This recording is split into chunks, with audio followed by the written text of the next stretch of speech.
Hello everyone, आज है 16 मार्च और आज इस वीडियो में हम बात करने जा रहे हैं जेपी पावर के बारे में। 16 रुपए का शेयर है और 4% की तेजी आई जरूर थी, लेकिन पिछले एक महीने का अगर आप ग्राफ देखोगे तो लगातार ये गिरा है।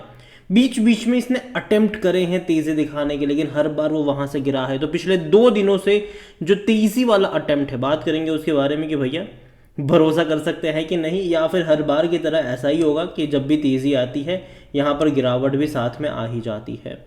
देखिए, वीडियो को शुरू करें उससे पहले अगर आपने अभी तक चैनल को सब्सक्राइब नहीं किया है तो प्लीज़ अभी इसे सब्सक्राइब कर लीजिए, क्योंकि आगे भी बहुत सारे वीडियोस हैं जो आपको काफ़ी ज़्यादा हेल्प करेंगे। तो यहाँ पर देखिए तो 16 रुपये का शेयर एक साल में खूब पैसा बना कर दिया है। अगर आप देखो तो ये 5 रुपये का शेयर था, कुछ टाइम बिताया, बड़ी रफ्तार दिखाई, कुछ टाइम बिताया, बड़ी रफ्तार दिखाई, और करेक्शन तो जस्ट अभी स्टार्ट हुआ है, मतलब अभी आया है। मतलब पिछले एक साल में पहली बार यहाँ पर करेक्शन देखने को मिला है। 23 रुपए के लेवल से लगातार गिरा है, लेकिन तो कह सकते हैं कि ऑलमोस्ट ये जो है वो 40% तो गिर चुका है।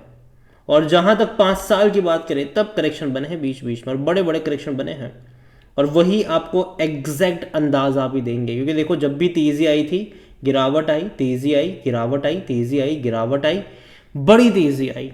अब गिरावट यहाँ पर आई है, और देखा जाए तो हालांकि पैसा भी खूब सारा बना कर दिया है 5 सालों में। लोअर लेवल से कंपेयर करोगे तो और पैसा बना है। 70 पैसे का ये शेयर था और 23 रुपये पर भी गया हुआ था।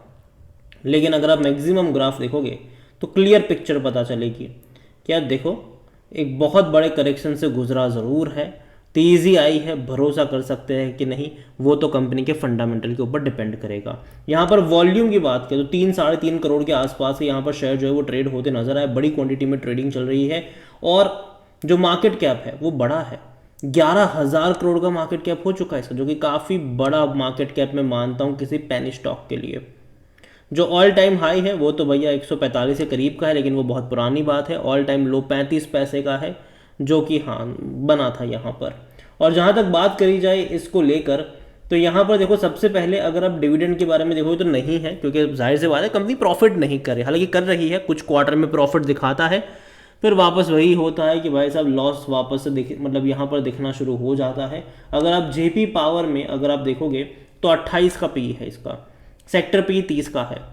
तो देखा जाए तो सस्ता भी नहीं है, महंगा भी नहीं है, और पॉजिटिव में है ये पी। वरना एक टाइम नेगेटिव में भी था, क्योंकि अगर लगातार लॉसेस हो रहे थे। लेकिन एक बड़ी चीज़ अगर आप यहाँ पर देखो ना, तो भरोसा करना क्यों मुश्किल है कि पिछले 3 क्वार्टर में आपको नंबर्स बहुत अच्छे देखने को मिलेंगे। इवन लास्ट क्वार्टर में भी काफ़ी अच्छे थे। 2,213 करोड़ का इनका रेवेन्यू था और 172 करोड़ प्रॉफिट था। उससे पहले भी 68-69 करोड़ का प्रॉफिट था। उससे पहले 190 करोड़ का प्रॉफिट था। तो पिछले 3 क्वार्टर बहुत अच्छे रहे मेरे हिसाब से, और यही वजह है कि शेयर लगातार भागता भी नजर आ रहा था।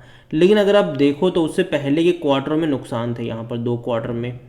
लेकिन बीच में 2 क्वार्टर ऐसे भी आए थे जून में कि 240 करोड़ प्रॉफिट, 75 करोड़ प्रॉफिट, और तब उससे पहले नुकसान भी था। फिर एक क्वार्टर में 106 करोड़ का प्रॉफिट। तो यहाँ पर अगर आप ग्राफ देख रहे हो इसका, अगर आप इनके प्रॉफिट्स, इसके नंबर्स देख रहे हो, तो यही है कि एक क्वार्टर में अच्छे आते हैं, 2-3 क्वार्टर अच्छे आते हैं, बाद में वापस से नुकसान दिखना शुरू हो जाता है। और जब भी नुकसान दिखेगा एक बड़े करेक्शन से फिर ये गुजरेगा। यहाँ पर शेयर होल्डिंग के बारे में अगर आप देखोगे तो जो प्रमोटर की होल्डिंग वैसे भी कम है, 24% की है, उसमें से भी 19% का स्टेक गिरवी पड़ा हुआ है। यहाँ पर आप देखो तो एक दिक्कत जो मुझे लगता है कि इसको फेस करनी पड़ सकती है वो है इंस्टीट्यूशंस बाइंग। यहाँ पर 0.08% म्यूचुअल फंड के पास है, 20.48% डोमेस्टिक के पास है। और यहाँ पर जो सेबी लगातार बोल रही है म्यूचुअल फंड हाउसेस को, इंस्टीट्यूशंस को, कि भाई साहब जो पैसा आपने स्मॉल कैप और मिड कैप में लगाया है उसका रिस्क असेसमेंट करो आप यहाँ पर, ठीक है। जब ICICI ने भी अभी हाल फिलहाल में बंद करा है स्मॉल कैप को लेकर, तो यहाँ पर अगर आप डोमेस्टिक में देखो तो बहुत बड़ी क्वांटिटी है ये, और LIC एक बहुत बड़ा होल्डर है। तो जाहिर सी बात है LIC को भी बोला होगा ये चीज़। तो देखा जाए तो जब इंस्टीट्यूशंस बाइंग अगर कम होगी यहाँ पर, या फिर बिकवाली अगर शुरू होगी, तब यहाँ पर भरोसा करना मुश्किल हो जाएगा। 5.14% FIs के पास है, 50.31 रिटेल और अदर्स के पास है, जिनमें से रिटेल इन्वेस्टर 18.49% पर है, अदर पार्टीज 31.82% का स्टेक लेकर बैठे हैं। देखिए, अगर बात करें जेपी पावर की तो डेफिनेटली पिछले 3 क्वार्टर इनके अच्छे रहे ज़रूर है, लेकिन आने वाले क्वार्टर भी बहुत ज़्यादा इंपॉर्टेंट रोल प्ले करने वाले हैं कि भाई साहब कैसे आएंगे। अगर अच्छे आएंगे तो चलो यहाँ पर ठीक है, लेकिन अगर अच्छे नहीं आएंगे तब भाई साहब संभलने की ज़रूरत होगी यहाँ पर। और मैं अभी के लिए तो इतना ही कहूँगा जेपी पावर को लेकर कि मैं थोड़ा बहुत इससे दूर रहना पसंद करूँगा अभी जो प्रेजेंट सिनारियो है उसको ध्यान में रखते हुए, क्योंकि स्मॉल कैप और मिड कैप मुझे लगता है कि अभी भी जो करेक्शन यहाँ पर है खास करके उन कंपनियों में जो फंडामेंटली वीक कंपनियां हैं। देखो मुझे लगता है कि जेपी पावर में हो सकता है कि मार्च के जो नंबर्स है वो थोड़े से और बेटर आए, जून में भी बेटर आए, लेकिन उसके बाद के नंबर मुझे उतना ज़्यादा ट्रस्ट यहाँ पर जनरेट नहीं हो रहा है। और देखो जिस तरीके से, देखो मैं मानता हूँ कि पावर कंपनियाँ फ्यूचर में बहुत अच्छा पैसा छापने वाली है, लेकिन वो कंपनियाँ छापेगी जो अपनी कैपेसिटी को बढ़ा पाएगी। और जो बड़ी कंपनी है वो अपनी कैपेसिटी को लगातार बढ़ाती हुई नज़र भी आ रही है और बढ़ा भी सकती है। लेकिन दूसरी तरफ जेपी पावर जैसे कंपनी जो कि डेट के तले भी दबी हुई है, दिक्कत में भी है कंपनी, पैसा भी उतना ज़्यादा है नहीं अपने कैपेक्स को बढ़ाने के लिए और डेट भी बहुत ज़्यादा है, तो ऐसे में ये बढ़ा नहीं पाएंगे अपनी कैपेसिटी को उस तरीके से। और दूसरी बात, स्टेट गवर्नमेंट के साथ रिलेशंस भी उतने बेहतर होने ज़रूरी है ताकि भैया आपको पावर के कॉन्ट्रैक्ट मिलते रहे वहाँ पर। तो वहाँ पर भी मुझे लगता है कि जेपी पावर का जो होल्ड है वो शायद थोड़ा सा कम नज़र आ सकता है। और दूसरी बात, गवर्नमेंट जो भी स्टेट गवर्नमेंट है वो चाहती है या फिर चाहे ही कि उनके स्टेट में बिजली जो है वो अनइंटरप्ट चलती रहे, और उसके लिए बड़े प्लेयर्स उनकी पहली पसंद होते नज़र आएंगे आपको, और छोटे प्लेयर्स कहीं ना कहीं मुझे लगता है कि उतना बड़ा होल्ड नहीं रखेंगे। और दूसरी बात, जो प्राइसिंग पावर भी होती है वो जनरली बड़े प्लेयर के पास ज़्यादा होती है कंपेयर टू दिस कंपनी।